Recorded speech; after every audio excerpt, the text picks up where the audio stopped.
Hello everyone, मंडरन academy के platform पे आप सभी का फिर से स्वागत है। तो इकोनॉमी की जो अपने क्लास स्टार्ट की थी उसका आज सेकंड सेशन है। और जैसा कि आप जानते हैं कि हमारी जो क्लासेस है वो सिलेबस ओरिएंटेड है, ये सबसे इम्पॉर्टेंट एस्पेक्ट है। और पिछली क्लास में हमने कहानी शुरू करी थी बजट से लेके, तो आज इस कहानी को आगे बढ़ाएंगे। हम बजट के अंदर जो क्वेश्चन एग्जाम में आए हैं उसको भी इस बार साथ में लिया है, ताकि ये एक ऐसा पोर्शन है जो प्रश्न जो भी रिसेंटली पूछे गए उससे ये बिल्कुल स्पष्ट हुआ है कि यदि स्टैटिक पोर्शन में से कहीं सवाल पूछा जा रहा है तो ये जो आपका बेसिक कंसेप्ट है इकोनॉमी के, वहां से सबसे ज्यादा सवाल पूछे जा रहे हैं। तो इसके ऊपर ध्यान देने की और ज्यादा आवश्यकता है। यहाँ पे किसी प्रकार का लूपहोल नहीं छोड़ सकते। प्रश्नों के साथ देखेंगे तो अपने को आइडिया लग जाएगा हम क्या बात कर रहे हैं। सबसे पहले जो पिछली क्लास थी उसके अंदर हमने बजटिंग के बेसिक कंसेप्ट को जाना था। हमने संविधान के कौन से आर्टिकल्स उसके अंदर मेंशन है, कौन से अकाउंट्स के हेड है वो मेंशन है, इन चीजों की चर्चा की थी। आर्टिकल 112, 13, 14, 15, 16, उसके बाद 17, 110 जो आपका मनी बिल है। फिर आर्टिकल 280 के बारे में हमने चर्चा नहीं की, सिलेबस के लिए अलग से डिस्कस करेंगे। लेकिन जो संविधान का आर्टिकल 280 है वो हमारे संविधान के फाइनेंस कमीशन के बारे में बात करता है, इसके बारे में ऑलरेडी हमने उस दिन बात करी थी।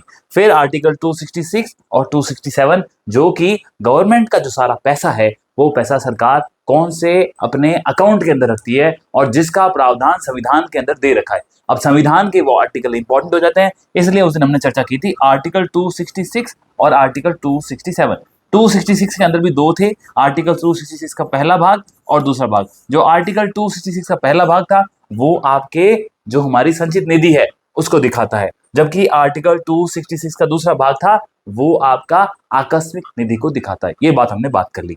फिर जो आपका आकस्मिक निधि थी उसका अमाउंट 30,000 करोड़ रुपए था। ये बहुत इंपॉर्टेंट बेसिक फैक्ट है जो आपके नोट डाउन होने चाहिए, आपको बिल्कुल कंठस्थ होना चाहिए। आगे बढ़ते हैं। दूसरा, बजट मेंशन नहीं है, हमने ये बात कर ली। एनुअल फाइनेंशियल स्टेटमेंट जिसको बोलते हैं, वार्षिक वित्तीय विवरण। और उसके बाद आपका आर्टिकल 13 के अंदर आकलन की बातें हैं, एस्टिमेट की। आर्टिकल 14 है यदि आपको कोई भी पैसा निकालना है संचित निधि से तो आपको उसके लिए अप्रोप्रिएशन बिल लेके आना पड़ता है, जिसकी जानकारी हमें आर्टिकल 114 देता है।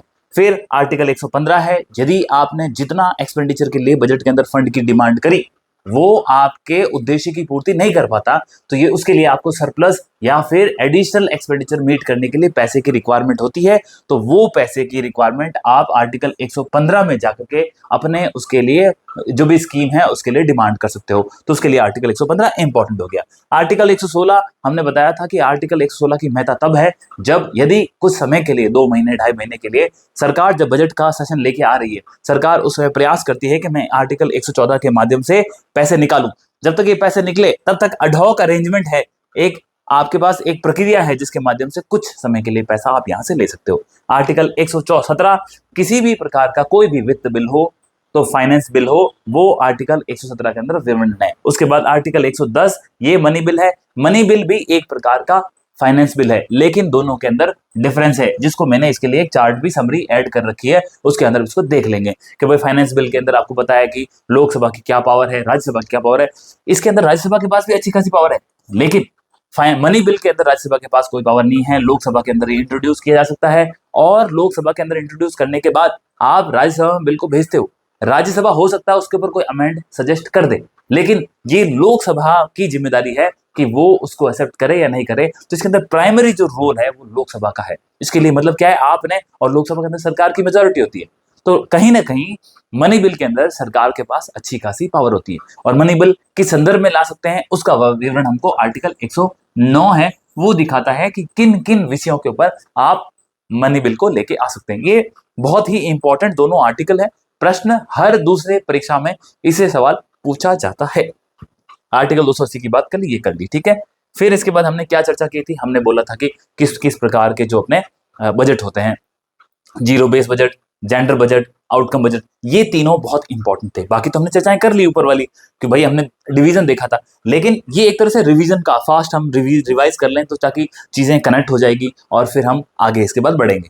अब जब हम zero base budget, gender budget और आउटकम बजट, बेसिक डिफरेंस पता होना चाहिए। जीरो बेस बजट का मतलब होता है इसके बारे में पहले से कोई फंड का आपने कभी कोई अलोकेशन नहीं किया, आज आप जीरो से स्टार्ट कर रहे हो और इसके अंदर जीरो से जब बजट देते हैं तो जिम्मेदारी सरकार के ऊपर होती है कि सरकार किस लिए उसको पैसे दे रही है, क्या दे रही है।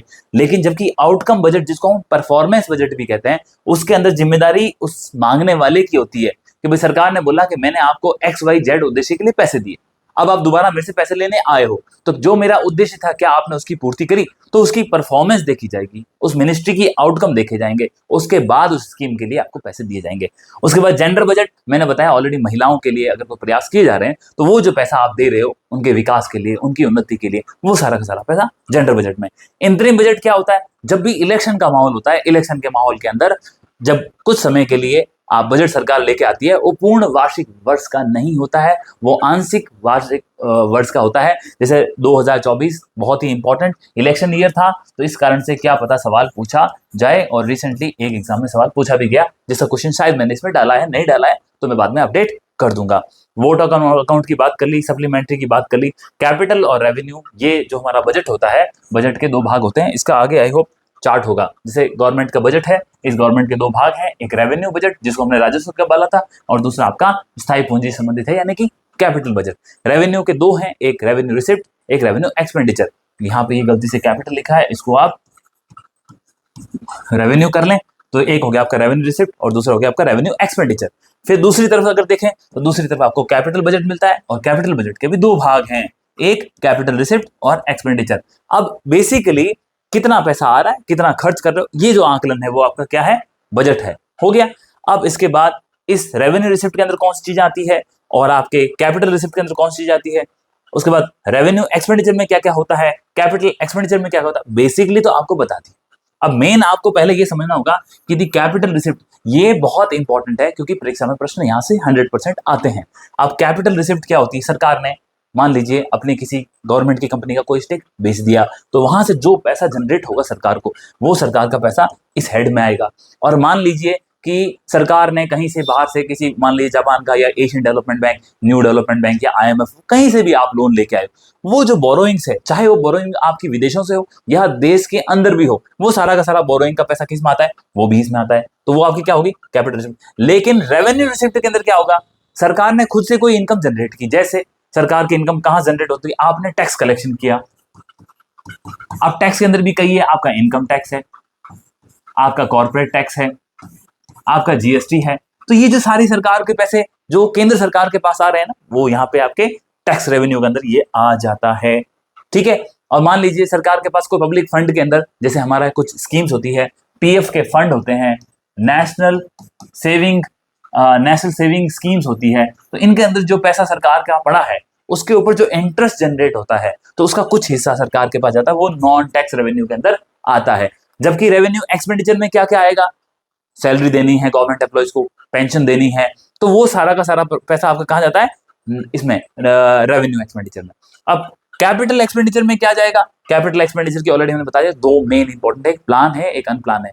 अब आप गवर्नमेंट की बहुत बड़ी बड़ी स्कीम्स होगी, आपने बोला कि मैं कोई नेशनल, हम जैसे मान लीजिए कि सागरमाला है, भारतमाला है, ऐसे इंफ्रास्ट्रक्चर के प्रोजेक्ट बनाएंगे जो कि भारत की दूरगामी विकास की गति को सुनिश्चित करेंगे। तो ऐसी स्कीम्स के लिए जब आप पैसा खर्च करते हो तो कैपिटल, बेसिकली ऑलरेडी बात कर ली थी, रिवाइज का एक मॉडल था, हमने उसको भी डिस्कस कर लिया।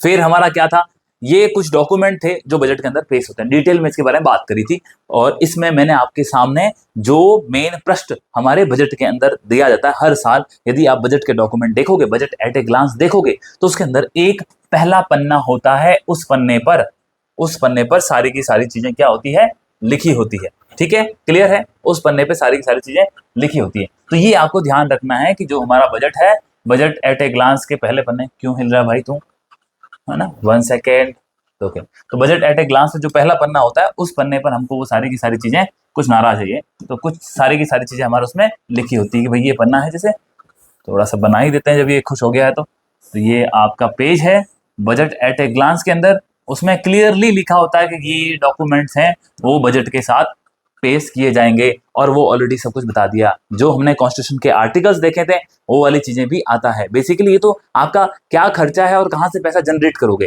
क्या आपका रेवेन्यू है, क्या एक्सपेंडिचर है, मतलब रिसिप्ट क्या है, एक्सपेंडिचर क्या है, इस सब का तालमेल बजट है। तो ये कुछ डॉक्यूमेंट मैंने यहाँ पे लिखे हैं जो पर्टिकुलरली हमें पता होना चाहिए। एनुअल फाइनेंशियल स्टेटमेंट, डिमांड आप जो करते हो, अप्रोप्रिएशन बिल, आर्टिकल 117 के अंदर फाइनेंस बिल, फिर इसके साथ कुछ FRBM एक्ट आया था 2003 के बारे में, और ये बहुत इंपॉर्टेंट चीज है FRBM एक्ट। हर एक परीक्षा, चाहे वो केंद्र की हो, चाहे राज्य की हो, चाहे वो RS का पेपर हो, SI का हो, या फिर UPSC का सिविल सर्विसेज एग्जामिनेशन का प्री का पेपर हो, इन सब के अंदर FRBM से सवाल पूछा गया है। Financial regulation and budget management act ये 2003 के अंदर लेके आया था सरकार। आज इसकी स्टोरी बहुत अच्छे से समझने की जरूरत है। और जो रिसेंटली RS के पेपर 2025 का जो हमारा इस साल 2025 में जो 7 फेब को आई थिंक पेपर हुआ था प्री का, उसके अंदर इससे सवाल आए थे। इवन जो सिविल सर्विसेज का प्री का एग्जाम हुआ उसमें भी इससे सवाल आए थे, तो बहुत इंपॉर्टेंट हो गया। अब ये प्रोबेबल संभावना बन रही है कि यहाँ से आपके प्रश्न आएंगे। यही वो एरिया होता है जिसको ज्यादा अच्छे से ध्यान देने की, और हमारा टारगेट भी बिल्कुल वही है कि एग्जाम सेंट्रिक अप्रोच के साथ जो बेस्ट है वो हम करें। आगे देखते हैं। अब जो ये FRBM एक्ट लेके आए थे ना, इसने बोला कि जब भी हर साल सरकार बजट लेके आएगी, सरकार का ये दायित्व है कि उस बजट के साथ सरकार को कुछ ना कुछ डॉक्यूमेंट है वो अपने पार्लियामेंट के पास पेश करने होंगे। तो वो जो डॉक्यूमेंट पार्लियामेंट ने अपने यहाँ पेश किए उनका हमको ध्यान रखना है। तो देखो, सबसे पहले मैक्रो इकोनॉमिक फ्रेमवर्क स्टेटमेंट, ये एक साथ में बहुत इंपॉर्टेंट डॉक्यूमेंट है जो प्लेस होता है। क्या है? आपकी इकोनॉमी की मैक्रो इकोनॉमिक कंडीशन कैसी है, उसके लिए आप क्या फ्रेमवर्क सोच रहे हो उसका स्टेटमेंट देना है। इसके साथ आप भविष्य में आने वाले 3 साल के अंदर आप क्या सोचे हो कि राजकोषीय नीति क्या होगी। भाई यूनियन देगा, राज्य देंगे, लेकिन हर राज्य और केंद्र की एक जिम्मेदारी होती है कि फाइनेंस को मैनेज करने के लिए, वित्त को मैनेज करने के लिए एक राजकोषीय नीति बनाई जाती है। अगर राजकोषीय नीति नहीं होगी तो सब कुछ अनियंत्रित होगा। उस नियंत्रण को मैनेज करने के लिए फिस्कल पॉलिसी आती है, और उस फिस्कल पॉलिसी में 3 साल का आपका नजरिया होता है। ये फिस्कल पॉलिसी स्ट्रेटेजी स्टेटमेंट इसके साथ में प्रोड्यूस किया जाता है, और यही इसी के साथ आप इसका मीडियम टर्म का भी फिस्कल पॉलिसी का स्टेटमेंट देते हो। तो बेसिकली ये 2 डॉक्यूमेंट होते हैं जिसके अंदर ये 4 सेगमेंट में ये प्रस्तुत करते हैं। अगर आप देखोगे ओरिजिनली जो बजट का डॉक्यूमेंट आपका रिलीज होता है उसके साथ में अलग से 4 या 5 पेज का आपका ये FRBM एक्ट का डॉक्यूमेंटेशन भी सदन के पटल के ऊपर पेश किया जाता है, और जो भी आम पब्लिक के लिए जो हमारी बजट की गवर्नमेंट ऑफ इसकी फाइनेंस मिनिस्ट्री की वेबसाइट है उसके ऊपर क्लियरली अपलोड है, आप देख सकते हो। ठीक है, फिर बजट एट ए ग्लांस बताया था मैंने आपको, और कुछ हाइलाइट्स बजट के जो कि एक क्रिस्प फॉर्म में आते हैं। अब इस साल का बजट तो हमारे सिलेबस के लिए इंपॉर्टेंट है, हमें देखना है। उसके बाद आगे बढ़ते हैं। आज सबसे इंपॉर्टेंट चीज है, हमें ये देखना है कि आखिर बजट का प्रोसेस क्या है। क्या देखना है? बजट का प्रोसेस। देखो, प्रोसेस समझने से पहले आपको ये समझना होगा प्रोसेस जाना क्यों जरूरी है। एग्जाम में हो सकता है आपसे पूछ ले कि क्या सीक्वेंस है, एग्जाम में हो सकता है कुछ इससे रिलेटेड ऐसा डाटा पूछ ले कि हमें बेसिक चीज, आजकल बड़ा ट्रेंड चल रहा है कि बेसिक चीज को कॉम्प्लीट करा के पूछो, जो हम जनरली इग्नोर करते हैं। तो ऐसा हमें कोई काम नहीं करना है कि जिससे हम हमारे कोई मार्क्स छूट जाए। अब प्रोसेस के अंदर सिंपल है। देखो, बजट की डिमांड कौन करता है? रेस्पेक्टिव मिनिस्ट्री करती है, और ये सबसे बड़ा दायित्व किसका है? मिनिस्ट्री ऑफ फाइनेंस का। मिनिस्ट्री ऑफ फाइनेंस जो कि हमारा वित्त विभाग है, वो क्या करता है, जितनी भी अलग अलग मिनिस्ट्रीज हैं, आपका सेक्रेटरीट है, सचिवालय हैं, या आपके निदेशालय हैं, तो वो उनसे डाटा संग्रहण करता है कि देखो आप आने वाले एक वित्त वर्ष के लिए आपके क्या प्लान्स हैं, आपकी कौन सी स्कीम्स हैं, आपके क्या प्रोजेक्ट्स हैं, उन सब की आप डिमांड हमको दो। तो वो क्या करता है, ये अनवरत प्रक्रिया है, चलती रहती है। तो वो अपने डिमांड देते हैं किसको? मिनिस्ट्री ऑफ फाइनेंस को। और लगभग जैसे इस साल का बजट कब आया, मान लो बजट में आपका पेश हुआ फरवरी 2025 के अंदर, ये पेश हुआ कहाँ पे? 1 फरवरी को बजट पेश होता है संसद के अंदर। तो ये तो काम किसका है? हमारे फाइनेंस मिनिस्टर का है, जो वर्तमान में मिसेस निर्मला सीतारमन है। तो अब उनके पास डाटा यदि फरवरी में आएगा तो वो तो रख नहीं सकते। तो होता क्या है, ये जो अलग अलग मंत्रालय हैं ये क्या करते हैं, ये मंत्रालय अपना जो डाटा है, क्या करेंगे, ये मंत्रालय अपना जो डाटा है, इस डाटा को 1 अक्टूबर 2024 जो पिछला साल चला गया, इस तारीख तक ये लगभग अपना डाटा वित्त विभाग के पास पहुंचा देते हैं। अब वित्त विभाग क्या करता है? वित्त विभाग इन सारे एस्टिमेट का आकलन करता है, और जो इसके पास फंड अवेलेबल हैं, भाई वित्त विभाग को ये भी देखना है ना कि चलो लोगों ने तो बहुत सारा अनाप शनाप पैसा मांग दिया। हर एक मिनिस्ट्री, जैसे कि रक्षा मंत्रालय बोलता है कि हमारा तो भाई बहुत बड़ी प्रॉब्लम हो रही है, हमें पैसा चाहिए। शिक्षा विभाग बोलेगा हमारे स्कूलों की हालत खराब है और जर्जर हालत है, हमें तो पैसे चाहिए। तो आकांक्षाएं सबकी है, लेकिन ये देखना वित्त विभाग का काम है कि आप कैसे बैलेंस करते हो, क्योंकि रिसोर्सेज किसके पास है? वित्त विभाग के पास है।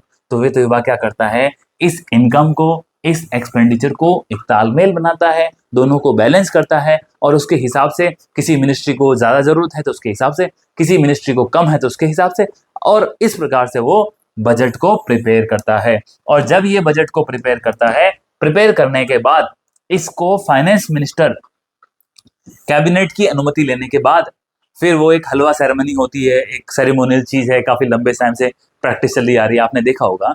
तो वो उसके माध्यम के बाद से, और जितने भी इंटरेस्टिंग फैक्ट ये है कि जब ये बजट की प्रिपरेशन होती है ना, ये वाली स्टेज प्रिपरेशन ऑफ बजट, तो जितने भी हमारे वित्त मंत्रालय के इंपॉर्टेंट कर्मचारी हैं उनको घर जाने की अनुमति नहीं होती। क्यों? कि क्या पता कोई इंफॉर्मेशन है वो लीक हो जाए बजट से पहले। और आप सोचो, बजट के अंदर सरकार जो अपनी इच्छाओं को व्यक्त करती है, और वो उनका सबसे पहला काम है कि आपको कहाँ व्यक्त करना है, आपको संसद के अंदर, लोकसभा के अंदर जाकर के आपको, या राज्यसभा के अंदर जाकर आपको अपनी बात को रखना है। लाइव टेलीकास्ट होता है, दोनों सदन के अंदर एक साथ बजट पेश किया जाता है, संपूर्ण राष्ट्र देखता है। जो भी लोग बजट से आम, चाहे वो हमारे किसान हो, चाहे वो एक आम नागरिक हो, मिडिल क्लास हो, हायर एंड अपर लोग हो, इवन फॉरेन कंट्रीज है, वो भी देखती है कि भारत ने अपने बजट में क्या प्रावधान किए। तो इसकी सीक्रेसी मेंटेन करना बहुत इंपॉर्टेंट है, जो कि ऑफिशियल सीक्रेट एक्ट 1950 के तहत सरकार की एक इंपॉर्टेंट जिम्मेदारी है। तो ये जो वित्त विभाग के कर्मचारी होते हैं, इसलिए वो क्या करते हैं, वो वहीं पे स्टे करते हैं, और उसके बाद हलवा सेरेमनी के बाद सीधी सीधी वो मैडम है जो वहां से लेके जाती है और आपका लोकसभा के अंदर वहां जाकर के, और वो डिक्लेयर करती है, अनाउंसमेंट करती है, और उससे पहले आपके जो कैबिनेट है उससे अप्रूव जरूर लिया जाता है। क्योंकि देखो, लोग, हम क्या है, लोकतंत्र है, लोकतंत्र के अंदर जो हमारी पार्लियामेंट के अंदर जो हमारे कार्यपालिका है, वो भारत के लोकतंत्र की लोगों की आकांक्षाओं को रिप्रेजेंट करती है।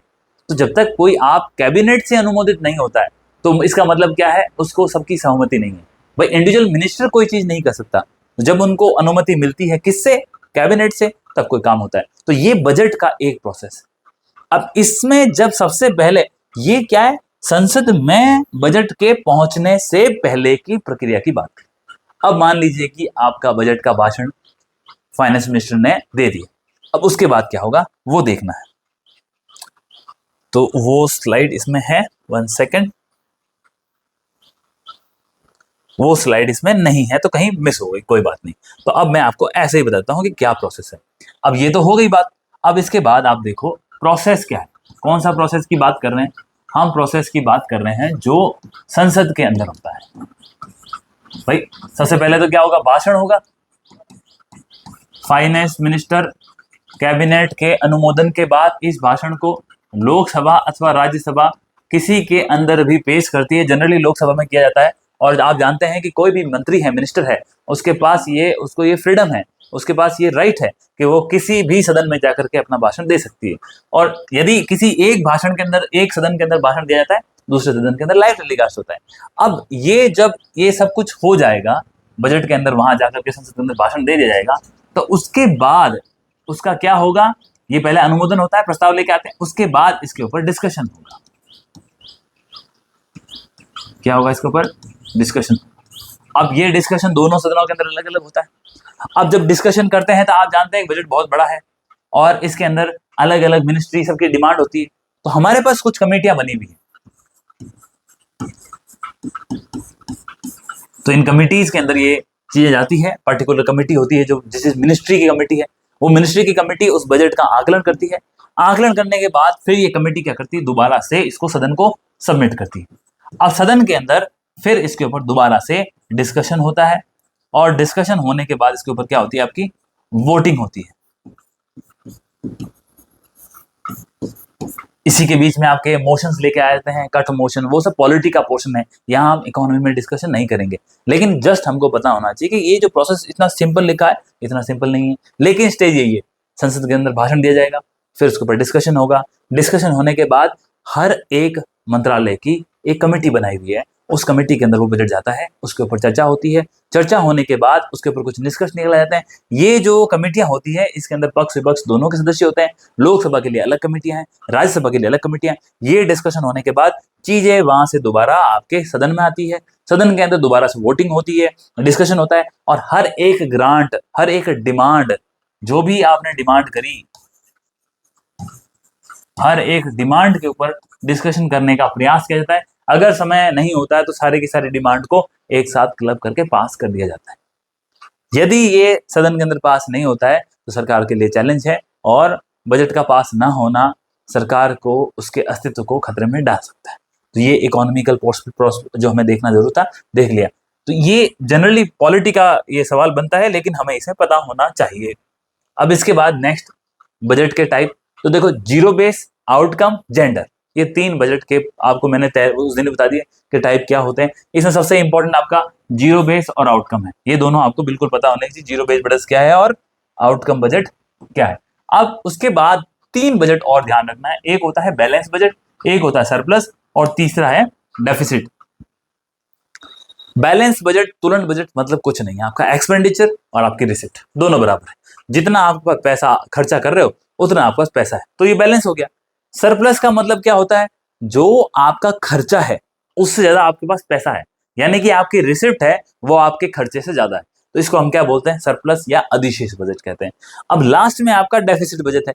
डेफिसिट बजट क्या कहते हैं, ये बहुत इंपॉर्टेंट है, क्योंकि यहां से फिर प्रश्नों की जो झड़ी लगती है एग्जाम में, वहां वो सारी की सारी टर्म आती है, प्राइमरी डेफिसिट, रेवेन्यू डेफिसिट, फिर आपका फिस्कल डेफिसिट और इफेक्टिव रेवेन्यू डेफिसिट, जितने प्रकार के हर परीक्षा में सवाल आता ही आता है, आपने भी पेपर देखे होंगे, तो वो यहां से शुरू। डेफिसिट बजट मतलब क्या है, गवर्नमेंट ने प्लान किया ये हमारा खर्चा और गवर्नमेंट के पास रिसिप्ट कितनी है, इतनी है, ये जो गैप है इन दोनों के बीच में इसको बोलते हैं डेफिसिट। समझ गए, जितना गवर्नमेंट का प्लान एक्सपेंडिचर था उस प्लान एक्सपेंडिचर से गवर्नमेंट की जो प्राप्तियां हैं वो कम है, तो ये जो गैप है इस गैप को फुलफिल करना, इस गैप को हम क्या बोलते हैं, डेफिसिट बजट बोलते हैं, और इस डेफिसिट बजट को फाइनेंस करना डेफिसिट फाइनेंसिंग कहलाता है। क्या कहलाता है, डेफिसिट फाइनेंसिंग। अब ये जो सरकार इस डेफिसिट फाइनेंसिंग को कैसे करती है वो इंपॉर्टेंट चीज है। तो पहले तो क्या होता था कि सरकार को अगर बजट में पैसे कम पड़ते सरकार आरबीआई को बोलती और बोला आप नोट छाप दो और नोट छाप के हमको दे दो, लेकिन ये जो प्रैक्टिस थी साल 2006 के बाद इसको बंद कर दिया गया। अब सरकार के यदि मान लीजिए कोई गैप है वो फुलफिल करना है तो सरकार के पास ऑप्शन क्या है कि आप बोरो करो। अब ये जो कहानी थी ना उधार लेने की, ये उधार लेने की कहानी धीरे धीरे बहुत क्रिटिकल हो गई, और ये उधारी, अब जो ये डेफिसिट है ना, इस डेफिसिट को फुलफिल करने के लिए गवर्नमेंट क्या करती है, उसको फंड को बोरो करती है। ये सबसे इंपॉर्टेंट चीज है बोरोइंग। ये जो बोरोइंग है ना, इस बोरोइंग ने हमारी कहानी को हिला रखा है, और ये जो बोरो है ये डिसाइड करता है कि हमको कितनी टर्म्स के बारे में नॉलेज होना चाहिए और सरकार का क्या एम है। आगे बढ़ते हैं फिर। अब देखो यहां से थोड़ा सा आपको क्रिटिकली समझना होगा चीजों को। अब ये जो बोरोइंग को समझने के लिए सबसे पहले हमको ये समझना होगा, देखो बजट समझा, बजट से क्या मालूम चला कि सरकार का एम होता है कि मेरा कितना एक्सपेंडिचर है, मेरा कितना रेवेन्यू है, इन दोनों में मुझे सामंजस्य बिठाना है। सरकार ने इन दोनों में सामंजस्य बिठा दिया, सामंजस्य बिठाने के बाद मैंने आपको बोला या तो सरप्लस होगा या डेफिसिट होगा या बैलेंस होगा। यदि आपका बजट बैलेंस है यानी आप बिल्कुल लेवल पे हो, कहानी खत्म, कोई इशू नहीं है। यदि आपका जो बजट है वो सरप्लस है तो सरकार और एक्सपेंडिचर कर रही है, बहुत अच्छी बात है, यानी कि आपके पास पैसे पड़े हैं लेकिन आपका स्कोप नहीं यूटिलाइज करने का। भारत में ऐसी संभावना तो है नहीं, और ना ही किसी डेवलपिंग कंट्री के अंदर ऐसी सिचुएशन क्रिएट होती है। इवन मैं तो कहूंगा अमेरिका जैसे डेवलप राष्ट्रों के अंदर भी ऐसा नहीं होता कि सरप्लस बजट पड़ा हो। साल की अवधि के दौरान किसी समय ऐसा हो सकता है कि सरकार के पास किसी मिनिस्ट्री में पैसे पड़े हो, उस मिनिस्ट्री के लिए सरप्लस हो सकता है, तो सरकार क्या करती है, उनसे पैसे ले लेती, किसी और को अलॉट कर देती, ताकि पैसों का, वित्त का सही ढंग से मैनेजमेंट हो सके, उसका उपयोग हो सके। और आखिर हम जो प्रशासनिक सेवाओं में जाने का हमारा जो एम होता है, उसका सबसे मेन रीजन हमको ये फाइनेंसिंग पढ़ाने का मकसद भी यही है कि कल आप जाओ, आप जिस भी विभाग में काम कर रहे हैं, जहां पर भी आप एग्जीक्यूटिव हो, चाहे आप सेक्रेटरी लेवल में कहीं पर भी काम कर रहे हो, जो आपको पद और जिम्मेदारी दी गई है उसमें आप वित्त के विनियोजन, उसकी प्लानिंग, बजट, उन सब चीजों का ध्यान रखें, क्योंकि सबसे इंपॉर्टेंट क्रिटिकल एलिमेंट भी यही होता है। अब जो आपका घाटा था, बोरोइंग्स थी, हमने घाटा बोला या फिर आप बोरोइंग बोल सकते हैं, यानी जो आपकी उधारी है, और जिस उधारी के माध्यम से आपने क्या किया, जिस उधारी के माध्यम से आपने, इसी उधारी के माध्यम से आपने जो आपका डेफिसिट था उसको फिल कर दिया। अब ये जो उधारी है कितनी है, क्या है, उसको जानने के लिए हमें देखना होगा कि सरकार अपने इस घाटे को कैसे नापती है। सबसे पहले तो नापोगे तभी आइडिया लगेगा। सबसे बढ़िया तरीका जो होता है, हमने देखा था कि 2 प्रकार के हेड हैं। कौन से हेड है? 2, 1 सेकेंड आपको दिखा देता हूं। 2 हेड हमारे पास, एक है रेवेन्यू हेड और दूसरा है कैपिटल हेड, और ये इन दोनों को मिला के हमारा बजट बनता है। और इसमें भी क्या होगा, एक तरफ तो आपकी रिसिप्ट होगी, एक तरफ आपका एक्सपेंडिचर होगा, इसके अंदर भी एक तरफ आपकी प्राप्तियां होगी और एक तरफ आपका व्यय होगा। तो ये तो आपको कहानी समझ में आ गई होगी, आप देख सकते हैं यहाँ पे, तो ये बजट की कहानी। अब यहाँ पे जब हम किसकी बात कर रहे हैं, रेवेन्यू डेफिसिट की बात कर रहे हैं, राजस्व घाटे की बात करें, तो राजस्व घाटे को समझना होगा। जो ये रेवेन्यू हेड दिख रहा है ना, राजस्व, इस राजस्व के अंदर ही बात चल रही, और इस राजस्व में आपका रेवेन्यू और एक्सपेंडिचर, प्राप्ति और खर्चे दोनों में जो अंतर है उसको हम क्या कहते हैं, राजस्व घाटा। आपका रेवेन्यू का जो एक्सपेंडिचर है और उस जो आपको पैसा प्राप्त हो रहा है, इन दोनों का जो अंतर होता है वो क्या होता है, राजस्व घाटा। बिल्कुल शॉर्ट में समझाने का प्रयास कर रहा हूं, क्योंकि हमारे जो ये एग्जाम में सवाल आते हैं ना, इतने से कंसेप्ट का अगर क्लैरिटी के साथ पढ़ लिए बहुत है, मोर देन सफिशिएंट है। और अभी एग्जाम में जो सवाल आए उनको हम डिस्कस करेंगे, आप समझ भी जाओगे कि प्रश्न कैसे आ रहे हैं और कितना हमें आना चाहिए। ये हो गया एक बात, ये क्लियर है। सबसे पहला जो डेफिसिट हमारे लिए एसेंशियल है जानना, वो होता है रेवेन्यू डेफिसिट, या फिर जिसे हम राजस्व घाटा भी कहते हैं। राजस्व घाटे से तात्पर्य यह है कि राजस्व के हेड के अंदर जितना आपका खर्चा है और जो आपको पैसे प्राप्त हुए, इन दोनों का जो अंतर है वो आपका रेवेन्यू डेफिसिट। अब उसके बाद आता है आपका फिस्कल डेफिसिट। अब फिस्कल डेफिसिट किसको बोलते हैं, इसको बोलते हैं राजकोषीय घाटा। राजकोषीय में आपके मात्रा बड़ी आएगी, ये हो गया आपका राजकोषीय घाटा। अब ये जो राजकोषीय घाटा है, जिसको फिस्कल डेफिसिट करते हैं, ये क्या करता है, ये आपके टोटल एक्सपेंडिचर, यानी कि ये वाला एक्सपेंडिचर और ये वाला एक्सपेंडिचर, इन दोनों एक्सपेंडिचर को जोड़ देगा, आपको क्या मिल जाएगा, टोटल एक्सपेंडिचर। इस टोटल एक्सपेंडिचर में आप क्या करोगे, आपके पास कितनी प्राप्तियां आई, बेसिकली सारी की सारी प्राप्तियां इसके अंदर शामिल हो जाती है। जो आपका रेवेन्यू रिसिप्ट हो, चाहे आपका नॉन डेप्ट क्रिएटिंग कैपिटल रिसिप्ट हो, यानी कि चाहे ये वाली रिसिप्ट हो और ये वाली रिसिप्ट हो, इन दोनों को जोड़ दो। कुल मिला के फिस्कल डेफिसिट रेवेन्यू डेफिसिट से बड़ी चीज है। नंबर एक बात, रेवेन्यू डेफिसिट के अंदर केवल और केवल हम रेवेन्यू वाला हिस्सा देख रहे थे, जो कि हमने यहाँ पे देखा कि रेवेन्यू के अंदर कितनी रिसिप्ट है और रेवेन्यू के अंदर कितना एक्सपेंडिचर। इसके अलावा एक और कैपिटल बचता है, स्थायी पूंजी वाला हिस्सा, कि वहां पे कितनी प्राप्तियां, कितना एक्सपेंडिचर।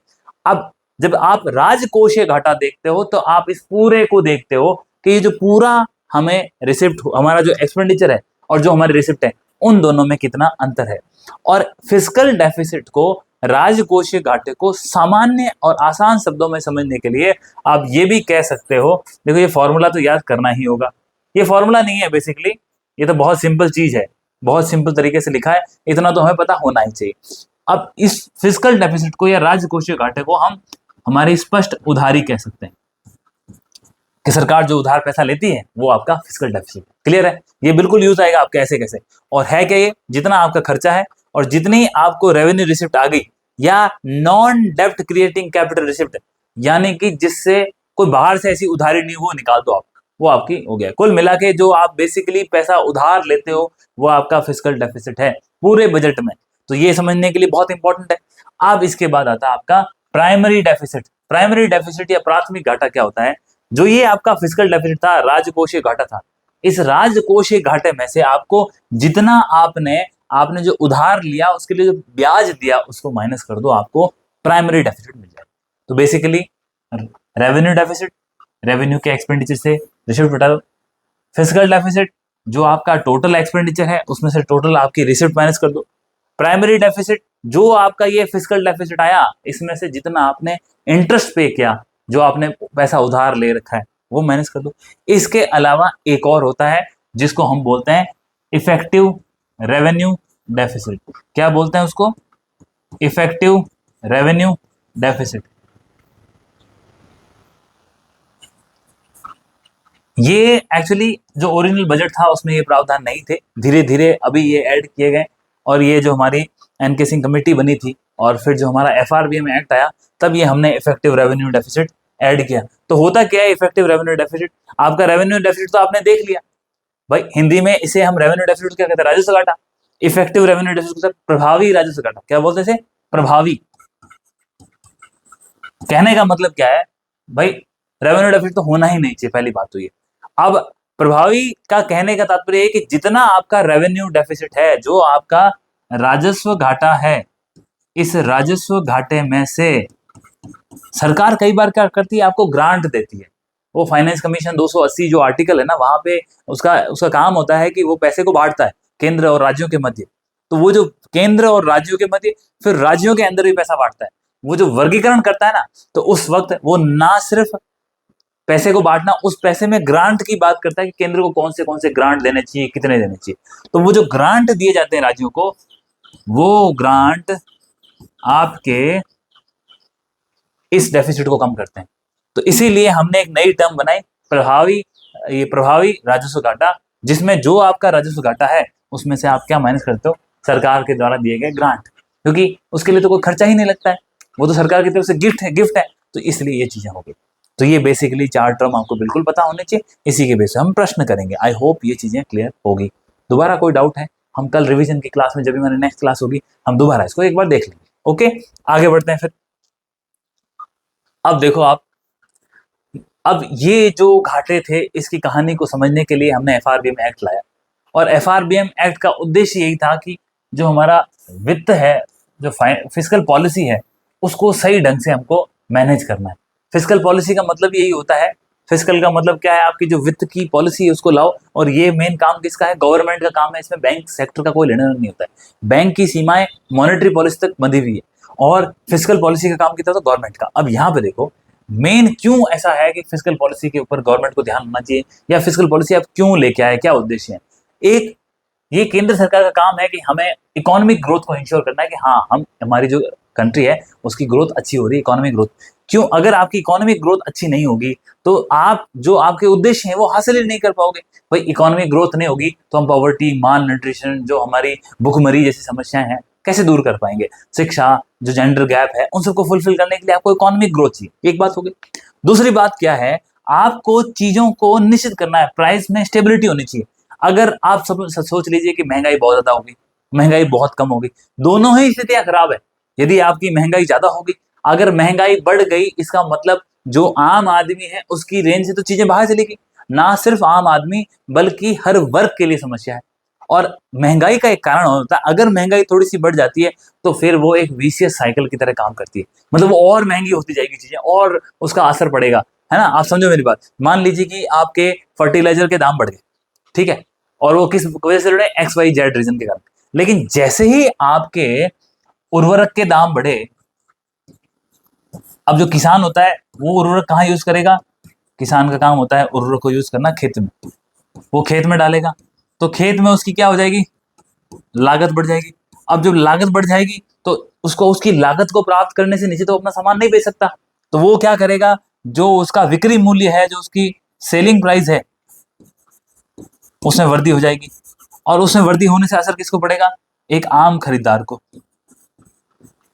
अब खरीदार के लिए चीज महंगी मिल गई, तो बेसिकली जब खरीदार को चीज महंगी मिलेगी तो उसका असर आपकी अर्थव्यवस्था को पड़ता है, क्योंकि उसकी परचेजिंग पावर, उसकी खरीदने की क्षमता कम होगी। भाई आपको उसी चीज के लिए ज्यादा पैसे देने पड़ रहे हैं। अब सोचो, यही उर्वरक मान लो कोई उद्योग के अंदर उद्योगपति है, उसकी औद्योगिक इकाई है, और उस उद्योग की इकाई के अंदर ये एक रॉ मटेरियल की तरह काम कर रहा था, कच्चा माल की तरह। उस रॉ मटेरियल के कारण जब रॉ मटेरियल की ही लागत बढ़ गई तो जो उसका फिनिश प्रोडक्ट होगा उसकी लागत बढ़ जाएगी। तो ऐसे करके ये एक विशियस साइकिल है जो हमारी महंगाई को और महंगा करता है। तो इसलिए इन्फ्लेशन को कंट्रोल करना, महंगाई कंट्रोल करना सरकार की एक प्राइम रेस्पॉन्सिबिलिटी है। इसीलिए ये हमारी फिस्कल पॉलिसी का एक मेन ऑब्जेक्टिव होता है। उसके बाद अब लोगों को आप बहुत सारा मशीनीकरण कर दो, ये कर दो, वो कर दो, और लोगों को रोजगार नहीं मिले। जब लोगों को रोजगार नहीं मिलेगा तो आदमी खरीदेगा क्या, तो उस खरीदने की जो क्षमता है उसके लिए उसको रोजगार देना भी जरूरत है, और रोजगार के माध्यम से ही आप उसके हाथ में पैसे इंश्योर कर सकते हो। तो ये कुछ उद्देश्य हैं जिस कारण से हम फिस्कल पॉलिसी लेके आते हैं, ठीक है, ये भी पता होना चाहिए। अब जो आज का मेन क्रक्स जिससे 100% सवाल आएगा, और बोलो आप ये मान लो कि एक तरह से यही घोषणा होगी, पेपर लीक है।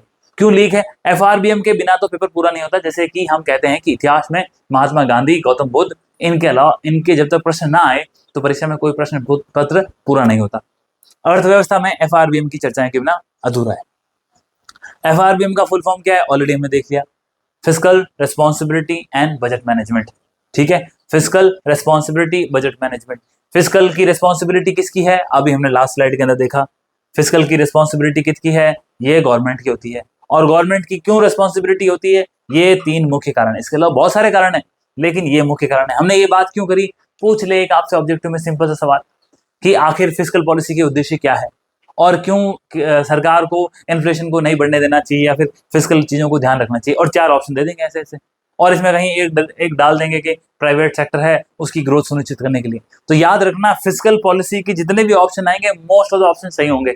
थोड़ा सा इसको चीज को थोड़ा सा पढ़ने के बाद आप चीजों को समझ आएंगे, क्योंकि फिस्कल पॉलिसी हमारी जीवन की और अर्थव्यवस्था की हर चीजों को प्रभावित करती है। अब एफआरबीएम के बारे में बात करते हैं। एक स्टोरी है बहुत शानदार। एफआरबीएम कुछ नहीं है, कहानी है।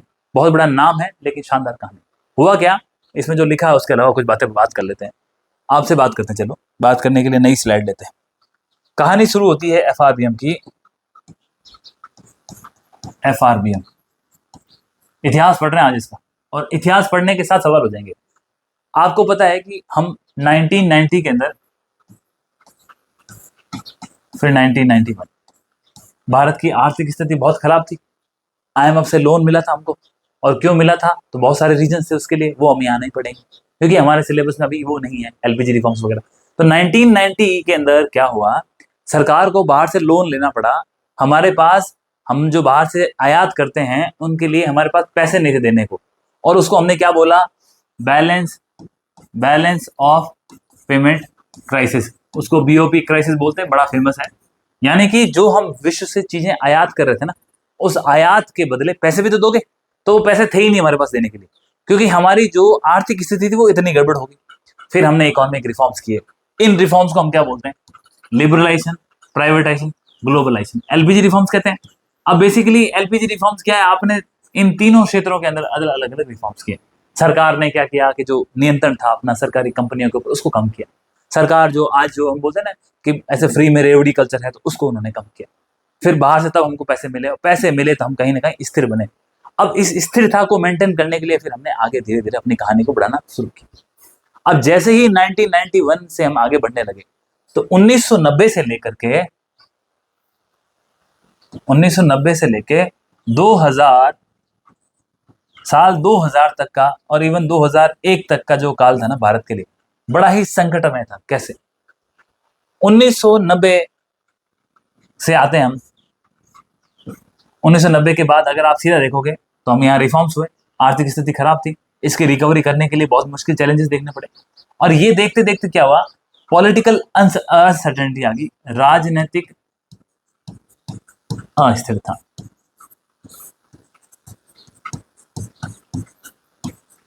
कैसे मालूम चला राजनीतिक अस्थिरता, इस छोटे से काल के अंदर हमने 5 प्राइम मिनिस्टर देखे। इसका मतलब क्या, पॉलिसी पैरालिसिस।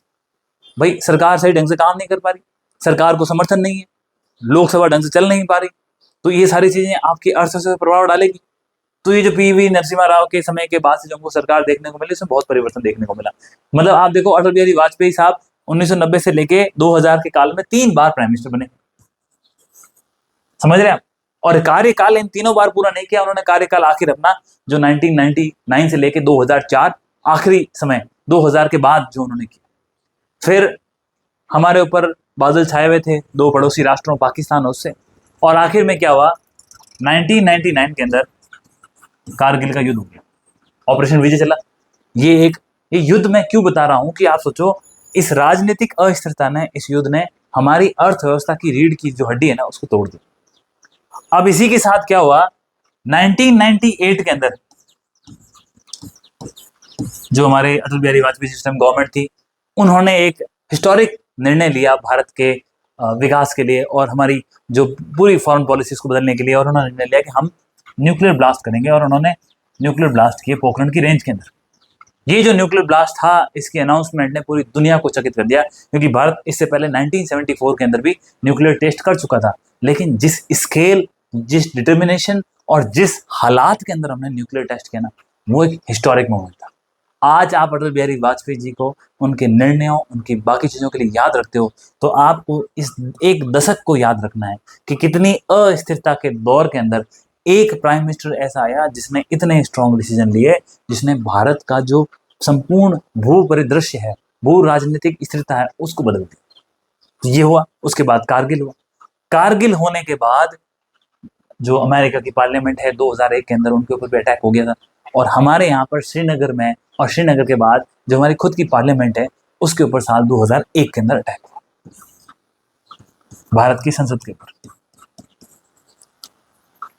अब ये अटैक किस लिए सिग्निफिकेंस है, आप समझो इकोनॉमी के हिसाब से, कि पार्लियामेंट पे अटैक कर दिया, फर्क क्या पड़ रहा है उससे। जब आपने पार्लियामेंट पे अटैक किया तो भारत को आखिर कितने दिन झेलेगा, कोई ना कोई निर्णय तो लेना ही था। तो भारत ने अपनी सेनाओं को बॉर्डर के ऊपर नियुक्त कर दिया। आप सेना को आप वेस्टर्न फ्रंट के ऊपर नियुक्त किया, तो ये कोई आसान निर्णय था नहीं, ऐसा है नहीं कि आपने सैनिकों को बोला आप चले जाओ और वो हो जाएंगे। इसमें हमारी जो अर्थव्यवस्था है उसकी जीडीपी के ऊपर कम से कम ऐसा कहा जाता है कि 0.75% से लेकर के 1% की गिरावट आई। और जो ये सेनाएं हिली, इसको हमने ऑपरेशन पराक्रम नाम दिया। कुछ लोग तो इसको बोलते हैं कि हमारी जो जीडीपी थी उसका 2% तक इसमें खर्चा हुआ। आप समझ सकते हैं अब क्यों हुआ खर्चा, क्योंकि ये जो सेनाएं थी वो करीब करीब 1 साल बॉर्डर के ऊपर रही। 1 साल बाद विश्व के बड़ी ताकतों ने बीच में इंटरफेरेंस किया, शांति स्थापित हुई। और इस इतने बुरे दशक में 1997 के अंदर विश्व में फाइनेंशियल क्राइसिस आ गया। कहां पे? एशियन फाइनेंशियल क्राइसिस बोलते हैं उसको। एशियन फाइनेंशियल क्राइसिस, ये जो एशियन कंट्रीज है उसके अंदर अस्थिरता आ गई, तो विश्व के अंदर एक गिरावट देखने को मिली। अब चूंकि 1990 से पहले तो भाई हम विश्व की अर्थव्यवस्था पर इतने डिपेंड नहीं थे, तो हालात खराब नहीं थे, लेकिन इसने हमको और प्रभावित किया। तो ये बड़ा खराब दशक था। इन चीजों से एक और चीज मालूम चली, ये जो राजनीतिक अस्थिरता, ये विश्व का परिदृश्य है, इसने क्या किया, जो हमारे नेता लोग हैं ना, पॉलिटिशियंस हैं, उनमें एक नई भावना उत्पन्न हो गई। और उन्होंने क्या किया, जी आप फ्रीबी कल्चर होता ना, उस पर फोकस करने लग गए। कोई भी अनाउंसमेंट कर दो, कोई अकाउंटेबिलिटी नहीं है। अब जब वो बजट अनाउंस करते, आप देखो बड़ी कंडीशन कैसी पिक्युलर थी। हम किसी को नाम नहीं ले रहे, किसी पॉलिटिकल पार्टी का नाम नहीं ले रहे। बजट में क्या करते थे, आप जानते हैं बजट की एक इंपॉर्टेंट चीज है, एक होता है रेवेन्यू और एक होता है एक होता है रिसिप्ट और एक होता है एक्सपेंडिचर।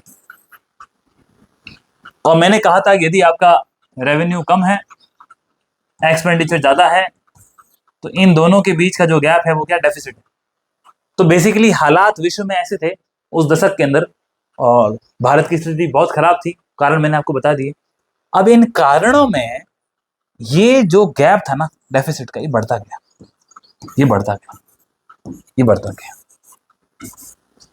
ना सिर्फ बढ़ रहा था, आप ये सोचो पिछले साल के बजट में या पिछली सरकार जो गई उसके समय मान लीजिए इतना घाटा था। सरकार ने क्या कहा, उस घाटे को पूरा करने के लिए हम क्या करते हैं, इतना और उधार ले लेते हैं। तो अब क्या होगा, आपका इतना होगी। फिर सरकार ने बोला कि पिछला इतना था, ये और उधार ले लेते हैं, और ये इतना हो गया। तो करते करते जो हमारा फिस्कल डिसिप्लिन बोलते हैं जिसको, वो खराब। तो सरकार को मजबूर होकर के संसद को ये सोचना पड़ा कि सरकार के हाथ में इतनी पावर भी अच्छी बात नहीं है भाई। कोई ना कोई तो ऐसा लीगल बैकिंग होना चाहिए, कोई ना कोई तो ऐसा कानूनी दाव पेच होना चाहिए जो सरकार के ऊपर क्या लगाए, रोक लगाए।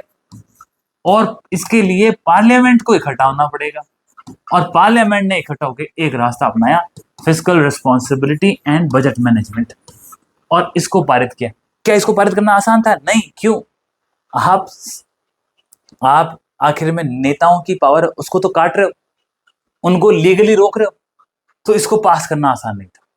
तो हुआ क्या, ये लेके आए जो एनडीए की गवर्नमेंट थी उस टाइम की, एनडीए 1 की गवर्नमेंट थी, और प्राइम मिनिस्टर वही थे, अटल बिहारी वाजपेयी जी। इन्होंने हिस्टोरिक रूप से साल 2000 के अंदर एफआरबीएम बिल को बजट के अंदर, उसके अंदर आपके लोकसभा के अंदर लेके आए, लेकिन आसानी से पारित नहीं हुआ। और फिर भी इन्होंने जाते जाते साल 2003 के अंदर इस एक्ट को पास करवा दिया। लेकिन जो ओरिजिनली लेके आए थे उतना सशक्त नहीं था ये, लेकिन फिर भी एक अच्छा प्रयास था। और इसने सरकार की जो उसके ऊपर एक लीगल कानूनी रूप से एक रोक लगा दी कि आप हर कोई चीज अपनी मर्जी से नहीं कर सकते। थोड़ी सी कहानी बड़ी इंटरेस्टिंग है, इसमें सवाल भी बनते हैं, कोई कहानी नहीं है। अब 2003 में पास कर दिया और इसको लागू कर दिया आपने 2004, आई थिंक 2004 में जुलाई, और जुलाई की प्रिसाइसली डेट अगर मैं गलत नहीं तो 5 जुलाई के आसपास से एफआरबीएम एक्ट है वो लागू हो गया कि इस तारीख से एफआरबीएम के जो भी नियम कानून है वो लागू। तो अब ये तो होगी उसकी कहानी, आपने क्या डाला एफआरबीएम में वो देखना जरूरी। अब उसको देखने के लिए हम पहुंच गए एफआरबीएम एक्ट, ये हम बात कर रहे थे यहाँ पे, और ये तो आपने 2003 के अंदर इसको लागू किया। प्रयास यही किया गया कि सरकार के अंदर एक फिस्कल डिसिप्लिन को लाया जाए, और जो फिस्कल डिसिप्लिन लाया जाए वो क्या हो, वो इंस्टीट्यूशनलाइज हो, यानी कि एक प्रैक्टिस बने, एक रेगुलर चीज हो। उसके लिए चाहे संस्थागत रूप से कार्य हो।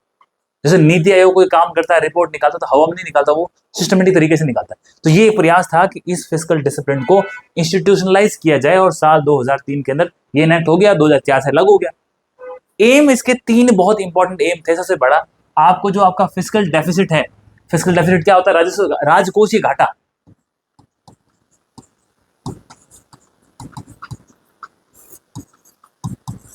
राजकोषीय घाटा, और ये राजकोषीय घाटा मैंने आपको बताया, यही वो राजकोषीय घाटा है जो कि बजट का मेन कंपोनेंट है, यानी कि जो आपकी उधारी है वही राजकोषीय घाटा है। अब ये उधारी के कारण ये बढ़ता जा रहा था, उसके ऊपर रोक लगाना था। एम क्या था? आपको आपका फिस्कल डेफिसिट या राजकोषीय घाटा घटाना। फिर आपको मैक्रो इकोनॉमिक स्टेबिलिटी को इंश्योर करना है। भाई इतना भी उधार ना लो कि पूरी अर्थव्यवस्था ही चरमरा जाए। तो बोला जो कम से कम हमारी जो मैक्रो इकोनॉमिक स्टेबिलिटी है ना, वो होनी चाहिए, सिस्टम खराब नहीं होना चाहिए। भाई आज आप आए, मैं आए, ये सब चलता रहेगा, लेकिन जो हमारी शिक्षा का स्तर है उसमें दर दर उन्नति होनी चाहिए। शिक्षा के स्तर को किसी प्रकार से क्वालिटी को कॉम्प्रोमाइज नहीं करना। ये आप समझ रहे हो धारणा? मैं उदाहरण के माध्यम से समझा रहा हूँ। सरकार ने यहाँ पे मैक्रो इकोनॉमिक स्टेबिलिटी की बात इसीलिए की, बोला चीजें आएगी जाएंगी, लेकिन इन सब के बीच जो एक संस्थागत रूप से हम आज एस्टेब्लिश कर रहे हैं, जो हमारी अर्थव्यवस्था है, उसको कुछ नहीं होना चाहिए। क्यों नहीं होना चाहिए?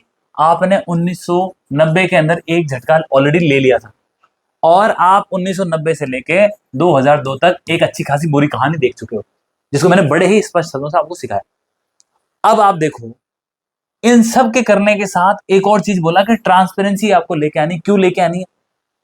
वो तो उधारी वाला काम चल रहा था, बोला पिछला खाता है उसको साफ करने के लिए नई उधारी ले लो, अब जो हुआ उसको ले लो। एक सरकार दूसरी सरकार पर आरोप लगाती, बोला हमारे सामने तो उन्होंने इतनी बड़ी समस्या क्रिएट कर दी कि हमारे पास तो पैसा ही नहीं काम करने के लिए, तो हमको लोन लेना पड़ रहा है। कुछ सरकारों ने ये बोला कि पिछले पैसे को चुकाने के लिए हमको लोन लेना चाहिए।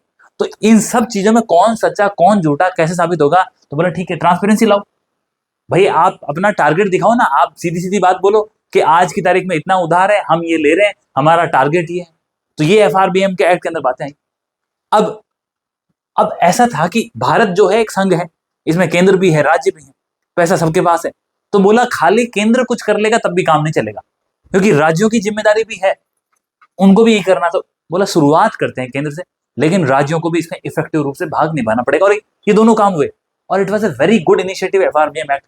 इसीलिए तो आज भी जबान से नहीं निकल रहा, ना हमारे, ना एग्जामिनर के, और ना कॉलेज के प्रोफेसरों के। तो आप समझ रहे हो। फिर आप देखो, इससे इन्होंने इस एफआरबीएम के तहत नाम क्या है? Fiscal responsibility budget management.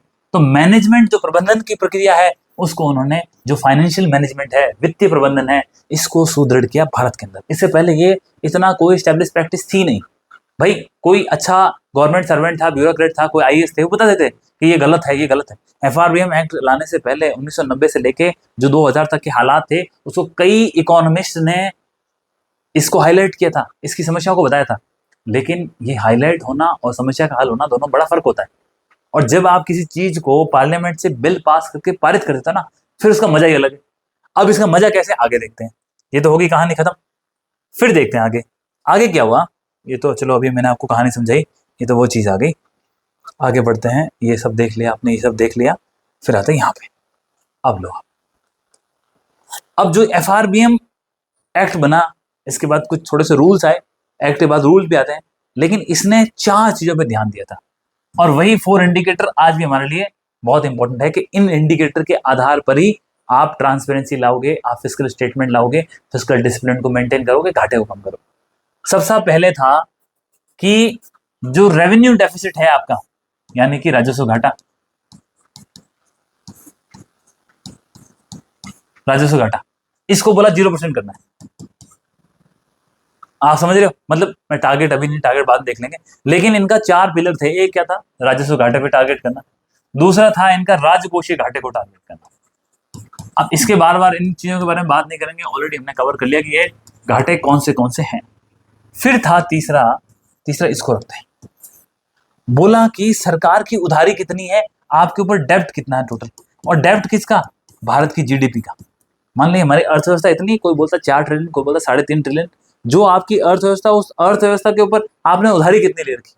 तो देखा गया था उस टाइम हमारी उधारी थी कम से कम 80% की, 90% के आसपास।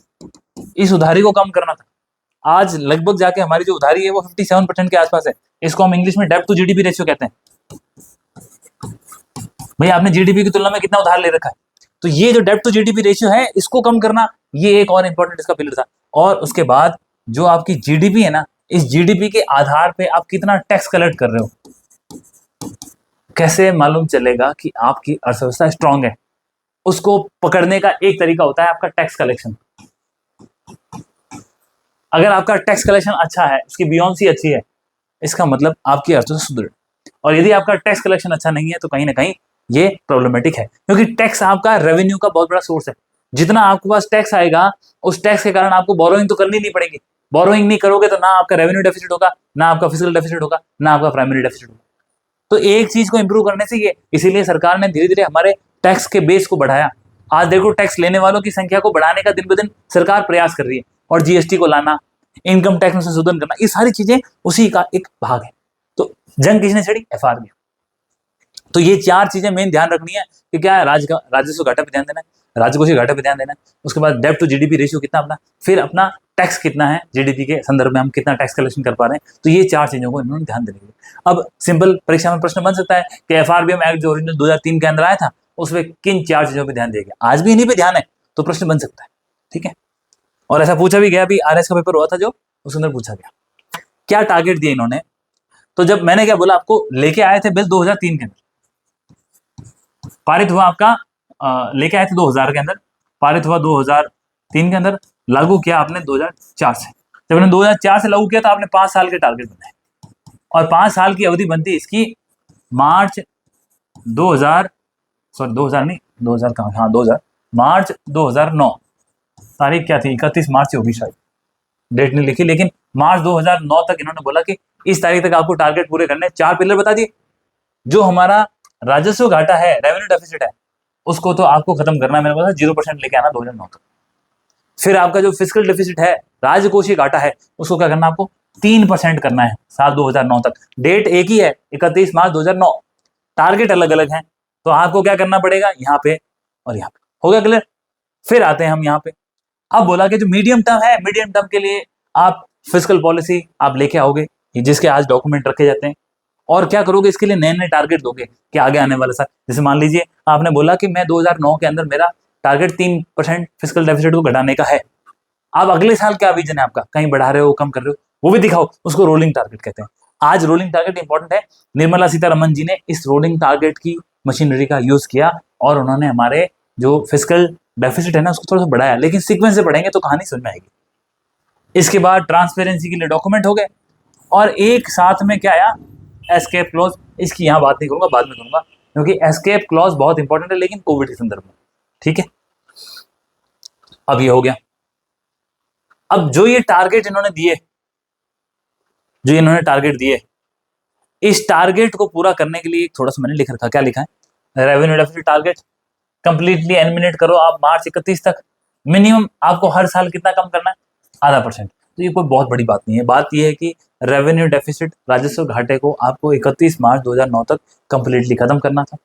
उसके बाद राजकोषीय घाटा है, जो आपका फिजिकल डेफिसिट है, इसको आपको 3% तक लेके आना था, और आप कोशिश करोगे कि हर साल आप कितना लेके आओगे, 0.3% कम कर जाओगे। भाई 0.3% आज किया, 0.3% अगले साल किया, 0.3% अगले साल किया, तो बेसिकली उस टाइम हमारे पास 4.5 या 4.6% फिजिकल डेफिसिट था। तो 5 साल के अंदर हर साल अगर आप थोड़ा थोड़ा कम करोगे तो आप पहुंच जाओगे। ये एक बेसिकली एम था। उसके बाद इन्होंने बोला कि जो लाइबिलिटी है ना, मैंने जिस उधारी की बात करी, बोला आप ये उधारी, और स्पेशली जो उधारी बाहर से आ रही है, ये उधारी कम करोगे। एक साल के अंदर आप आपकी जीडीपी में आधे % से ऊपर ज्यादा उधारी नहीं कर सकते, क्योंकि मैंने क्या बताया, ऑलरेडी 80% के आसपास उधारी थी, और हर साल भी अगर आप आधा आधा % बढ़ाते तो ये 85% 86% बढ़ जाती। तो इसको रोकने के लिए बोला कि आपको हर साल आपकी जो उधारी है उसको आधा % कम करना, उससे ऊपर आप उधार ले ही नहीं सकते। फिर और बहुत सारी चीजें। दूसरा, मैंने आपको बताया था ऑलरेडी, आरबीआई सरकार को जब भी अपनी उधारी को पूरा करना होता, सीधा आरबीआई के पास बोला नोट छाप दो। अब नोट छापने से महंगाई बढ़ जाती, महंगाई बढ़ने से आपके जो एक्सपोर्ट है वो वीक हो जाते, तो दुनिया की अर्थव्यवस्था की तुलना में हमारी अर्थव्यवस्था हालत खराब होती। तो सरकार के लिए आसान था कि नोट छाप दो, लेकिन वो नोट छापना हमारे लिए नुकसानदेह था। तो इस एक्ट के तहत ये इंश्योर किया गया कि आरबीआई सरकार के कहने पे नोट ना छापे, किस लिए, कि खाली उधारी को पूरा करने के लिए। तो आरबीआई जो गवर्नमेंट बॉन्ड है वो खरीद सकती है, खरीदने के बाद कुछ सकती है, लेकिन इस चीज को 1 अप्रैल 2006 से बंद कर दिया गया, क्योंकि थोड़ा टाइम भी देना था, 2 साल एडजस्ट हो जाए आरबीआई और गवर्नमेंट, और अच्छा काम हुआ इसके ऊपर। लेकिन क्या ये चीजें सरकार हासिल कर पाई, नहीं कर पाई, वो अभी हम देखते हैं। अब did the government meet the FRBM target by March 2009? लक्ष्य बना दिया आपने 31 मार्च 2009, क्या इसको हासिल कर पाए? और स्पेशली, हालांकि ये मेंस ओरिएंटेड अगर आप देखें तो मेंस के अंदर भी कई बार सवाल पूछ लेते हैं, एफआरबीएम एक्ट कितने किस प्रकार इफेक्टिव रहा है, नहीं रहा है, तो ये चीजें आप वहां इस्तेमाल कर सकते हो। और ऑप्शन में तो सवाल बन ही सकते हैं, आजकल बन ही रहे हैं, अभी हम देखेंगे कैसे सवाल बनते हैं। तो मेन यही था कि सरकार ने क्या हासिल किया फिर 2009 तक। तो फिजिकल डेफिसिट था, कमी हुई 2.7%। रेवेन्यू डेफिसिट जीरो करना था, ये 3% करना था, तो ये 2.7% हुआ। रेवेन्यू डेफिसिट को 0% करना था, तो ये 1.1 रह गया। अब कहानी क्या हुई कि हम प्रोग्रेस तो कर रहे थे, लेकिन कहते हैं ना, भारत जब भी कोई रास्ता पकड़ता है उसके लिए वो रास्ता आसान नहीं होता। ये हमने देखा, हमने बहुत अच्छे रिश्ते बनाए यूएसए के साथ में, और डोनाल्ड ट्रम्प ने जैसे ही आए, वो पता नहीं अनाप शनाप क्या क्या बोल रहे हैं, और भारत ने जो इतने सालों से मेहनत करी, उस मेहनत को वो कहीं ना कहीं पानी में, मतलब मुश्किल हो गया अभी तैरना। हालांकि भारत तैर लेगा, क्योंकि भारत तैरने में महान है, लेकिन फिर भी मुश्किल है। वहीं पाकिस्तान को देखो, हिचकोले खाता, आज फिर से जाकर उसकी गोदी में बैठ गया। तो थोड़ा सा मुश्किल चीजों को समझना है। भारत का प्रयास अच्छा था, चैलेंज आए। चैलेंज क्या है? टारगेट 31 मार्च 2009 के थे। साल 2008 के अंदर एफआरबीएम एक्ट लागू करने के एग्जैक्टली लगभग 3.5 साल बाद यूएसए के अंदर लेहमैन ब्रदर क्राइसिस आ गया। लेहमैन ब्रदर बहुत बड़ा फाइनेंशियल बैंक था, ये कोलैप्स हो गया। मतलब कहता है टू बिग टू फेल, कभी कभी बोलते हैं ना, कई बार चीजें, आप एसबीआई को उम्मीद कर सकता है कि एसबीआई बैंक है वो कोलैप्स होता है, फाइनेंशियल क्राइसिस आ जाए, लेकिन ऐसा हुआ है अमेरिका में। तो ऐसा नहीं हो सकता, ये हम नहीं बोल सकते, ऐसा हुआ है। तो अब ये जो लेहमैन ब्रदर क्राइसिस आए, इसका मेन रीजन यही था कि बैंकों ने बहुत पैसा दिया, प्रॉपर्टी के अंदर उछाल आया, और अचानक से वो चीजें गिर गई। गिरने का असर पूरी दुनिया पर हुआ, भारत के ऊपर। और जो ही फिजिकल डेफिसिट, रेवेन्यू डेफिसिट के टारगेट थे, वो कहीं पीछे रह गए। सरकार इस ग्लोबल मंदी से बाहर निकालने के लिए, अर्थव्यवस्था को प्रोग्रेस करने के लिए, भारत को फिर से फिस्कल स्टिमुलस देना पड़ा 2008 के अंदर। फिस्कल स्टिमुलस वही चीज है, जैसा जब अगर आपने प्रैक्टिकली देखा हो, कोविड के बाद सरकार ने किस प्रकार से पैसा रिलीज किया, वही प्रयास यहाँ पर इस वक्त किया गया। एफआरबीएम एक्ट तो पीछे रह गया और सरकार ने पैसा लिया। अब फिस्कल स्टिमुलस, आप पैसा दे रहे हो, सस्ता लोन, गवर्नमेंट की तरफ से प्रयास, ये जो पैसे जब सरकार लाती है ना, कहां से लाएगी? जब ये सरकार पैसे लाएगी तो revenue deficit, fiscal deficit, primary deficit, जितने आपके घाटे वाली चीजें ना, वो बढ़ेगी। तो ये एक चैलेंज हो गया। जैसे ही ये चैलेंज हुआ, तब बोला यार इससे काम नहीं चलेगा, एफआरबीएम एक्ट में अमेंडमेंट करना पड़ेगा। तो 2008-9 में कहानी चली, 2012 के अंदर अमेंड किया गया। अब जो 2012 में अमेंड किया, तो बोला कि कम से कम यार अब तो 2015 में इसको अचीव कर लेना। तो जो रेवेन्यू डेफिसिट का हमारा टारगेट था, कितना था, इसको कंप्लीटली खत्म करने का, इसको अब रिवाइज कर दिया गया। बोला कोई बात नहीं, आप 31 मार्च 2009 तक नहीं कर पाए, अब आपसे रिक्वेस्ट है कि आप 31 मार्च 2015 तक रेवेन्यू डेफिसिट, राजस्व घाटे को जीरो कर देना। ये एक बदलाव हो गया। और हर साल आपको आधा % है वो तो कम करना ही करना है। फिर दूसरा, जो फिजिकल डेफिसिट था, राजकोषीय घाटा था, उसको बोला था कि अब एटलीस्ट, अब जो आप पहले 3% नहीं कर पाए, अब उसको 2015 तक 3% कर देना। चीजें सेम है, लेकिन आप सोचो, जो आप चीज 2009 में कर रहे थे, वो आप 2015 में आ गए। चलो 2015 तक टारगेट दिया, क्या 2015 में कर पाए? तो थोड़ा सा आपको समझना होगा, 2013 के अंदर भी फाइनेंशियल क्राइसिस आ गए थे दोबारा से। हालांकि वो 2008 जितने इतने स्ट्रांग नहीं थे, लेकिन फिर भी फाइनेंशियल क्राइसिस तो फाइनेंशियल क्राइसिस ही होते हैं। और इसी बीच 2008 का वो जो मुंबई अटैक, फिर से दोबारा मिलिट्री के ऊपर एक्सपेंडिचर बढ़ना, तो ये चीजें अब दोबारा से फिर 2015 के अंदर फिर अमेंडमेंट किया गया इसमें, और 2018 के अंदर बोला कि इसको पूरा करना। ये जो अमेंडमेंट हुआ, इसके अंदर वही बात थी, खत्म करो इसको, 3% लाओ, और हम आपको 2000, डेडलाइन बढ़ रही है, आप समझो मेरी बात, डेडलाइन बढ़ रही है। पहले 31 मार्च 2009 थी, फिर उसको आपको 2012 में अमेंड करके 31 मार्च 2015 कर दिया गया, फिर उसमें अमेंडमेंट करके 31 मार्च 2018 कर दिया गया। तो 2018 तक आपको इसको खत्म करना है। अभी भी कंट्रोल में नहीं हुआ। अब ये जब चीजें देखने लगी, बोला इससे काम नहीं चल रहा, तब जो हमारे फेवरेट मेंबर हैं एनके सिंह साहब, 15th फाइनेंस कमीशन के चेयरमैन भी रहे थे, तो ये आते हैं पिक्चर में। इनकी अध्यक्षता के अंदर एफआरबीएम एक्ट था, इसको रिव्यू करने के लिए कमेटी बनी। ये जो रिव्यू करने के लिए कमेटी बनी उसके अध्यक्ष एनके सिंह साहब, और इनको दिया कि देखो साहब क्या हो सकता है। बोला हम 2003 में एक्ट लाए और हमारा टारगेट था 2009 तक हासिल करने का, और 2009 से हम 2018-19 में आ गए लेकिन काम बना नहीं। 2018 की बात है ये। तब एनके सिंह साहब ने बोला ओके हम रिव्यू करते हैं, देखते हैं। सबसे पहली बात, जो उस टाइम 4 पिलर थे, एक आपका रेवेन्यू डेफिसिट, दूसरा आपका फिजिकल डेफिसिट, तीसरा आपका डेब्ट टू जीडीपी रेशियो, और चौथा था आपका टैक्स टू जीडीपी रेशियो। यही बात 4 चीजें थी। इस कमेटी ने रेवेन्यू डेफिसिट के बारे में बोला कि रेवेन्यू डेफिसिट तो आपको 2023 तक 0.8% तक लेके आना। कितना? 0.8। अभी तक 0 करने के लिए बोला गया था, अब बोला कि 0.8% तक लाओ। कब तक लाओ? 31 मार्च 2023 तक। ये भी नहीं होगा, क्यों नहीं होगा? कोविड आ गया। फिर समझ रहे हो आप, भारत जब भी कोई अच्छा प्रयास करने की कोशिश करता है, कुछ ना कुछ दुविधा आती है, और यही नेचर है। हम कितने भी अपनी प्रिपरेशन को स्ट्रॉन्ग कर लें, ये कर लें, तो थोड़ी सी बाधाएं आती है। हमें वहां कॉम्प्रोमाइज करना है, खुद को स्टेबल करना है, आगे बढ़ना है। मैं भी सोचता हूँ कि मतलब कि मैं आपकी सारी की सारी क्लासें एक ही दिन में करा दूं, ह्यूमनली पॉसिबल नहीं है। चैलेंजेस आते हैं, बहुत सारी दिक्कतें आती हैं, तो वो दिक्कतें पार करके भी हमें आगे बढ़ना है। यही मैसेज हमें देता है, ये दिख रहा है। उसके बाद फिर देखो आप, फिजिकल डेफिसिट की बात करी, जो 3% तक कहानी चल रही थी वो कहाँ आ गई? 2.5% तक।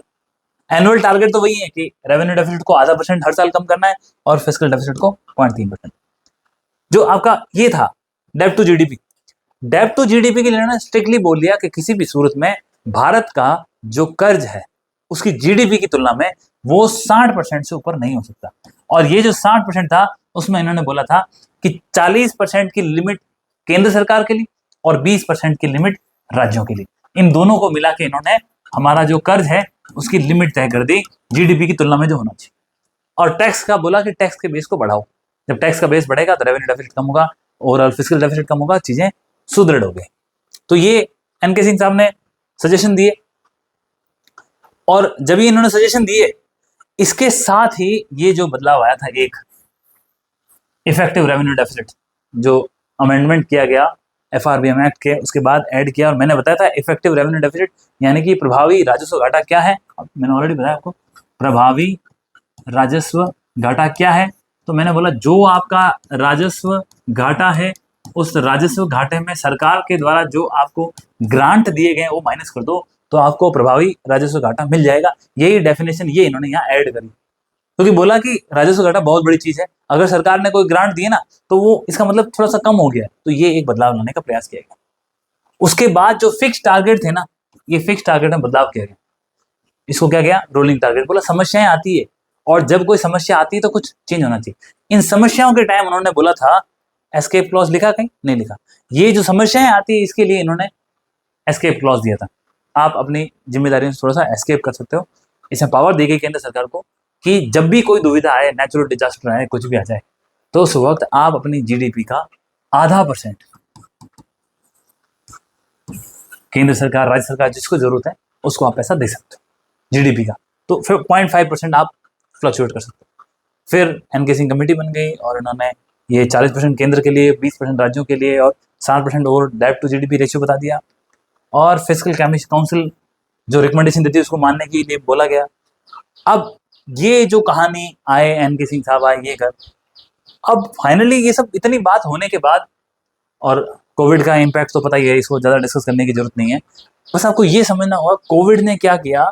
कोविड के कारण एक तो हमने वो एस्केप क्लॉज जो था वो लागू किया, और जो मैंने बोला 0.5% आप पैसा एक्स्ट्रा ले सकते हो, अर्थव्यवस्था बुरी तरह से हिल गई थी सबकी। तो हुआ क्या, जो हमारा फिजिकल डेफिसिट था ना, वो 5.1% पहुंच गया। तो आप देखो 2000 में हालात थे ना, वो यहाँ हालात आ गए। तो ये काफी गंभीर स्थिति थी। ये सब देखने के बाद आज हम कहाँ हैं, ये चीज समझने की जरूरत है। तो ये ओरिजिनल एक्ट था जिसकी हमने सारी बात कर ली, फिजिकल डेफिसिट, रेवेन्यू डेफिसिट, डेब्ट टारगेट, एस्केप क्लॉज, सब पढ़ लिया। ओरिजिनल एक्ट ये बातें बोलता था।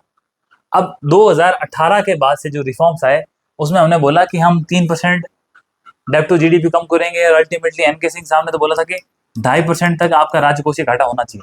लेकिन ये जो करेंगे वो किसके लिए क्या कहें? Gliding path, slowly slowly slowly ऐसे। फिर इफेक्टिव रेवेन्यू डेफिसिट लेके आए, मैंने आपको ऑलरेडी बताया, प्रभावी राजस्व घाटा 40% जीडीपी केंद्र के लिए, 20% राज्य के लिए, 60% टोटल। और एस्केप क्लॉज पहले थोड़ा सा लिमिटेड था, उसको ढंग से डिफाइन कर दिया कि बहुत सारी चीजें हैं वो हालत खराब कर सकती है। और एस्केप क्लॉज की ब्यूटी यही है कि इस कंडीशन में आपकी जीडीपी का आधा परसेंट, 0.5% है, ठीक है, कोई 5% नहीं करना, 0.5% आप क्या ले सकते हो, उधार ले सकते हो। और ये कब लागू किया गया, कोविड के अंदर लागू किया गया, क्योंकि कंडीशनली एक्स्ट्रा ऑर्डिनरी थी। ये चीजें होने के बाद से कहानी आगे बढ़ती है। यहां तक जो हमने डिस्कस किया वो था आपका एफआरबीएम एक्ट, बजट को लेके जितने प्रावधान थे। अब हमारे लिए आ गया है मेन इंपॉर्टेंट चीज, और वो है आपका बजट। क्योंकि अब जो हम करंट फरंट जो भी करना हम साथ में करेंगे, छोड़ कुछ नहीं सकते, आगे बढ़ना है, सतत प्रक्रिया है। और जो एग्जाम में अब कोई कहेगा सर अप्रैल में एग्जाम है एसआई का, आरएच की वैकेंसी बाद में आएगी, इस साल पढ़ के क्या करेंगे, बहुत बड़ी गलती है। ये जो चीजें हैं ना, वो चीजें आपके कंटिन्यूस चलती रहती है। इसमें हल्का मोटा छोटा मोटा चेंज होता है, घोषणाएं होती है, लेकिन समझ लो अभी फायदे में रहोगे। अब जैसे ही मैंने बोला था, ये वो स्टेटमेंट है जो एफआरबीएम एक्ट सरकार को मजबूर करता है कि आपको बजट के साथ लेके आना है। Statement of fiscal policy as required under FRBM management act 2003। तो ये फरवरी 2025 के अंदर जो उन्होंने पेश किया उसका फ्रंट पेज है। यहां से हम डिस्कशन करेंगे फिर से आगे अपनी नेक्स्ट क्लास के अंदर, जहां पे अपन वर्तमान में जो बजट के प्रावधान और एफआरबीएम एक्ट की पोजीशन आज क्या है, और इसके साथ कहीं मैं आपको बता दूं इंपॉर्टेंट चीजें हैं जो मिस नहीं करनी है, जो मैं आपको बोल रहा था वो है आपकी